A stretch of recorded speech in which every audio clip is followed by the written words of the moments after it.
Hey everyone, this is Seth Brown from the Biblical Recorder. I want to share with you a conversation that I had with Megan Shelburne.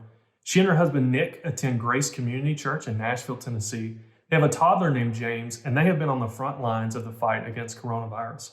So I asked Megan to share some practical tips for how churches can serve families like theirs during this time. Let's take a listen.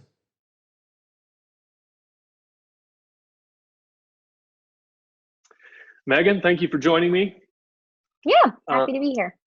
so I'd like to talk for just a minute about how churches can serve healthcare workers during this crisis caused by coronavirus.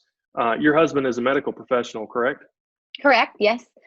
He is currently a fellow, which means he's still in training, but a physician in critical care and pulmonary diseases. So he spends a lot of his time in the ICU with Okay. patients.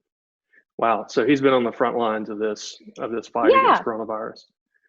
Can you describe what the last few weeks have been like for you and your family?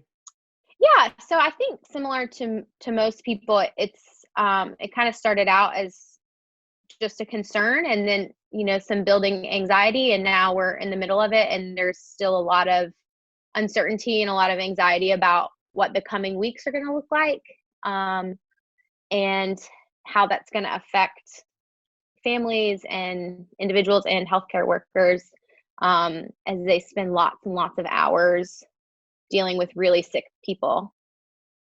hmm So there are lots of churches out there that want to serve families just like yours. Could you take a few minutes and give us some practical tips about how to best care for medical professionals and their families? Yeah, so I've really experienced some of these things already. Our church has been really proactive in making sure that the names of, I don't know what everyone's church policy is, but the names of individuals that are in medicine and healthcare have been sent. There's a list that's been sent out to the church body. I'm pretty sure everyone agreed to be on the list, but just to know that, like, to feel loved by the church, that they would do something like that to send to the congregation to say, please be praying for these people.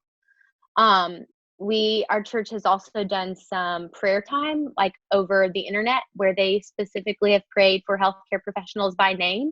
And that has really meant a lot to us because we recognize that people are actually thinking about us by name, and that's been really helpful. I think communities, like smaller communities, have been really proactive in reaching out to us, and letting us know, like friends of ours, that they are specifically praying for us, asking us what they can do, what we need. I think, some really practical things. I've talked to some other friends that are in healthcare. I haven't experienced this, but she had, and she just said that somebody had offered to order food for them, to bring to have delivered or to drop off at their home. A lot of healthcare professionals are also not able to go to grocery stores when everybody else is. And I think there's a real fear of being a carrier because you interact with really with positive patients all the time, confirmed positive patients. And so I think those are like some practical things that people have done that are helping in, practically speaking.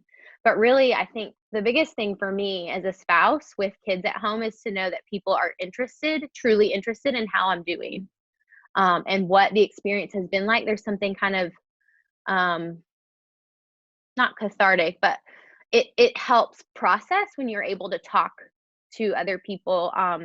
Most of the country, not most, but there's a good number of people, their spouses are at home, and so they're getting to interact with other adults. Or, I mean, there's plenty of single people too, but it's just hard when you're home by yourself all the time, and you really miss that like adult interaction. And then also really recognizing when your spouse does get home, they're not normal. They have a lot of baggage and they're exhausted. I think that's something else that's been a little bit challenging is they're already tired, and it's just the beginning, you know? Um, Hmm. and we feel really cared for, and that they're trying to keep mental health and physical health of the physician and healthcare worker in mind, but pretty soon it's just not going to be possible for this kind of slower pace to maintain. It's going to speed up, and the hours are going to get longer, and they're going to continue to grow weary. Mm-hmm.